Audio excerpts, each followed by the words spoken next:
ஆதி பாரதி சீரியலை பற்றி தான் நம்ம இந்த வீடியோக்குள்ளே நம்ம பார்க்க போகிறோம். நம்ம வீடியோக்குள்ளே போகிறது நம்ம சேனலுக்கு எல்லாம் சப்ஸ்கிரைப் பண்ணலாம், அவங்களாம் சப்ஸ்கிரைப் பக்கத்தில் உள்ள பெல் பட்டனை கிளிக் பண்ணுங்க. வாங்க வீடியோக்குள்ளே போகலாம். ஆதிக்கும் மித்ராவுக்கும் கல்யாணம் பண்ணுறதுக்காக எல்லாமே பார்த்தோம்னா பாரதி ரெடி பண்ணியிருந்தாங்க. சுதாகர் அதுக்கு முன்னாடி ரிஜிஸ்டர் ஆஃபீஸுக்கு போகவும் அவர் சொல்லியிருந்தாரு. அதாவது ஆதிக்கு ஏற்கனவே பாரதிங்கிற பொண்ணு கூட கல்யாணம் நடந்திருக்குது, அதை ரிஜிஸ்டரும் பண்ணியிருக்கிறாங்க, அதனால் இப்போ ஒன்றுமே பண்ண முடியாது அப்படின்னு சொல்லிடவும் அப்போ இந்த விஷயத்தை சுதாகர் கேட்டதுமே அதிர்ச்சி அடைகிறாங்க. இப்போ மித்ராவுக்கு ஃபோன் பண்ணி இந்த விஷயத்த சொல்லவும் இது கேட்டதுமே மித்ராவும் அதிர்ச்சி அடைகிறாங்க. அண்ணா இப்போ நம்ம அங்கே வந்தோம்னா ஆதிக்கு எல்லா உண்மையும் தெரிஞ்சிடும், அதனால நாங்கள் அங்கே வர விடாமல் நீ தானே எப்படியாவது பிளான் பண்ணி எப்படியாவது தடுத்து நிறுத்தணும் அப்படின்னு சொல்லவும் உடனே சுதாகர் சரி அப்படிங்கிறாங்க. இங்கே பார்த்தோம்னா ஃபோட்டோகிராஃபரை தான் காட்டுறாங்க. அவங்க பாரதி கூட ஆதிக்கு தான் கல்யாணம் நடந்திருக்கு அப்படின்னு அந்த ஃபோட்டோ அவங்க பார்த்து கண்டுபிடிச்சிருந்தாங்க. கண்டுபிடிச்சதுமே மீனாவுக்கு ஃபோன் பண்ணவும் இப்போ மீனா சொல்கிறாங்க சரி அந்த ஃபோட்டோவை எடுத்துகிட்டு நேராக வீட்டுக்கு வந்துருங்க அப்படின்னு சொல்லவும் உடனே அவரு சரி அப்படிங்கிறாங்க. அடுத்தவங்க பார்த்தோம்னா கல்யாணத்தை இப்படியா நிறுத்தி ஆகணுமே, ரிஜிஸ்டர் மேரேஜ் பண்ணுறதுக்காக இப்போ எல்லாரும் கொஞ்ச நேரத்தில் அங்கே வந்துருவாங்க, இவங்களை வர விடாமல் தடுக்கணும் அப்படின்னு சொல்லிட்டு சுதாகர் பார்த்தோம்னா அவங்களே காரை ஓட்டி ஒரு விபத்தை அவங்க ஏற்படுத்திருந்தாங்க. இதனால அவங்களுக்கு அடிபட்டுருது. இந்த விஷயம் தெரிஞ்சதுமே மித்ராவோட நடக்கிற ஆதிக்கு கல்யாணம் நின்று போயிருது. இதை கெட்டது எல்லாருமே அதிர்ச்சியாகி ஹாஸ்பிட்டலுக்கு போகிறாங்க. அப்போ சுதாகருக்கு பெருசாக ஒன்றும் அடிபடலை அப்படின்னு சொல்லவும் அப்போ மித்ரா கிட்ட சுதாகர் சொல்கிறாங்க எப்படியாவது உங்களை வர விடாமல் தடுக்கிறதுக்கு தான் இந்த மாதிரி நான் பண்ணிட்டேன் அப்படின்னு சொல்லும் போது உடனே மித்ரா சுதாகருக்கு ரொம்பவே நன்றி சொல்கிறாங்க. அண்ணா நீ எனக்காக எவ்வளோ கஷ்டப்பட்டுட்டு இருக்கிறேன்னா அப்படின்னு சொல்லும் போது அப்படிலாம் ஒன்றும் இல்லைம்மா, எப்படியாவது உனக்கும் ஆதிக்கும் கல்யாணத்தை நடத்தி தீரணும்னு சொல்லிட்டு நாமளும் எவ்வளோ முயற்சி பண்ணுறோம், ஆனால் அந்த பாரதியால் எதுவுமே நடக்க முடியாமல் போயிடுச்சுது.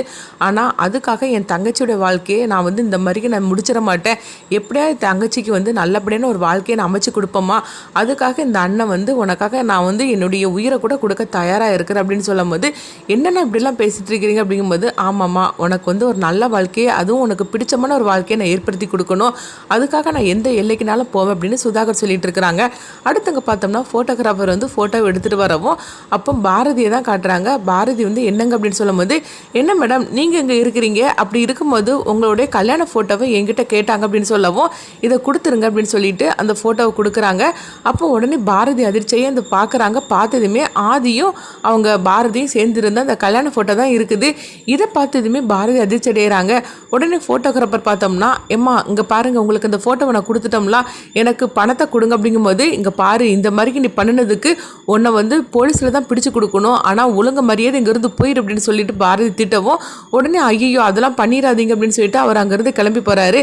அடுத்து பார்த்தோம்னா பாரதி ஒரே குழப்பத்தோடு இருக்கிறாங்க. எதுக்காக மீனா மேடம் இந்த மாதிரிக்கு பண்ணினாங்க, அப்போது என் மேலே அவங்களுக்கு ஏதோ டவுட் வந்திருக்குது, அதனால தான் என்னுடைய கணவர் யாருன்னு கண்டுபிடிக்கிறதுக்காக இந்த மாதிரிக்கு செஞ்சுருக்கிறாங்க அப்படின்னு பாரதி அவங்க அப்படியே ஒரு பதட்டத்தோடு இருந்துட்டு இருக்கிறாங்க. இங்கே பார்த்தோம்னா மீனா அந்த ஃபோட்டோகிராஃபருக்கு ஃபோன் பண்ணுறாங்க.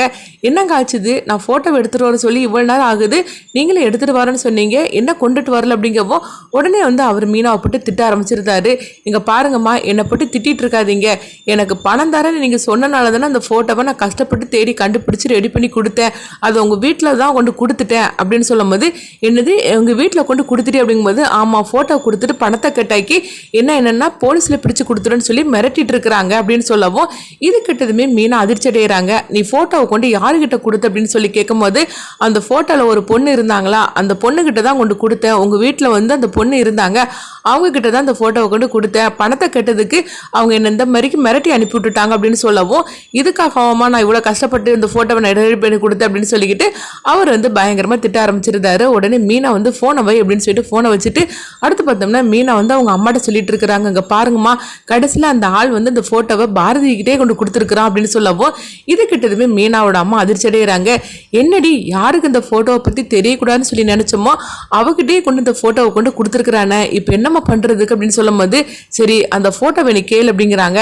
அப்படி நான் கேட்டாக்கே அவள் தந்துருவாளா, அவளுக்கு நம்ம மேலே சந்தேகம் வந்திருக்குமோ அப்படின்னு மீனா சொல்லிட்டு இருக்கும்போது அந்த ஃபோட்டோவை பிரித்து பார்த்தாலா என்னன்னு தெரியலையே அப்படின்னு சொல்லிட்டு இருக்கவும் இங்கே பார்த்தோம்னா பாரதி தான் காட்டுறாங்க. பாரதி குழப்பத்தோடய இருந்துட்டு இருக்கிறாங்க. மீனாவுக்கு நம்மளை பற்றின டவுட் வந்துருச்சுது, அதனால தான் இந்த மாதிரிக்கு அவங்க ஃபோட்டோவை ரெடி பண்ணி சொல்லியிருக்கிறாங்க. எப்படியும் அந்த ஃபோட்டோக்காரருக்கு அவங்க மீனா ஃபோன் பண்ணி கேட்டிருப்பாங்க, அப்போ அவங்களும் நடந்த உண்மையை சொல்லியிருப்பாங்க. இப்போ என்ன பண்ணலாம் அப்படின்னு சொல்லிக்கிட்டு பாரதி யோசனை பண்ணிகிட்டு இருக்கும்போது உடனே பாரதிக்கு ஒரு யோசனை வருது. சரி இந்த ஃபோட்டோவில் பாரதி அதாவது ஆதி இருந்த இடத்துல வேற ஒருத்தரை கொண்டு நம்ம வச்சிடலாம், வச்சுட்டு இதை அவங்க கையில் நம்ம கொடுத்துடலாம் அப்படின்னு சொல்லிட்டு பாரதிக்கு ஒரு யோசனை வரவும் அடுத்து பார்த்தோம்னா பாரதி வந்து அந்த ஆதி இருந்தாங்களா அவருக்கு பதில் வேற ஒருத்தரோட வச்சுருந்தாங்க. வச்சுக்கிட்டு அந்த ஃபோட்டோ வச்சிடவும் உடனே எங்கே பார்த்தோம்னா மீனாவை தான் காட்டுறாங்க. அப்போ மீனா வந்து பாரதி கிட்ட கேட்குறாங்க, பாரதி உங்ககிட்ட ஒரு ஃபோட்டோக்காரர் வந்து ஃபோட்டோ கொடுத்தாரு அப்படின்னு சொல்லும்போது ஆமாம் மேடம் ஃபோட்டோ கொடுத்தாங்க அப்படிங்கிறாங்க. அந்த ஃபோட்டோவை என்கிட்ட கொடு அப்படின்னு சொல்லவும் உடனே வந்து பாரதியும் வந்து நம்ம நினச்ச மாதிரிக்கே அவங்க ஃபோட்டோ கட்டுட்டு வந்துட்டாங்க அப்படின்னு சொல்லிட்டு பாரதி இந்த ஃபோட்டோவை கொடுக்குறாங்க. ஃபோட்டோ கொடுத்ததுமே மீனா வந்து பாரதியை பார்த்து அப்படியே முறைச்சி பார்த்துட்டே போகவும் பாரதிக்கு தெரிஞ்சிருது நம்ம மேலே சந்தேகப்பட்டு தான் அவங்க இந்த மாதிரிக்கு பண்ணியிருக்கிறாங்க அப்படின்னு சொல்லிட்டு அடுத்து பார்த்தோம்னா மீனா வந்து அந்த ஃபோட்டோவை எடுத்துட்டு அந்த ஃபோட்டோ வந்து அந்த கவருக்குள்ளே இருக்குது. அதனால அவங்க பிரித்து பார்க்கல, நேராக தன்னுடைய அம்மா கிட்ட கொண்டுட்டு போகிறாங்க. பாரதி தந்துட்டாளா ஃபோட்டோ அப்படின்னு சொல்லி கேட்கும்போது ஆமாம் அப்படிங்கிறாங்க. எங்கே பாரு பாரதியோட கணவர் யாருன்னு பார்க்கலாம் அப்படின்னு சொல்லிட்டு அவங்க பிரித்து பார்க்குறாங்க. அப்போ பாரதி பக்கத்தில் வேற ஒருத்தவங்க தான் இருக்கிற மாதிரிக்கு இருக்குது. இதை பார்த்ததுமே உடனே மீனா சொல்கிறாங்க, நம்ம சந்தேகப்பட முடியுமா எதுவுமே இல்லைம்மா அப்படின்னு சொல்கிறாங்க.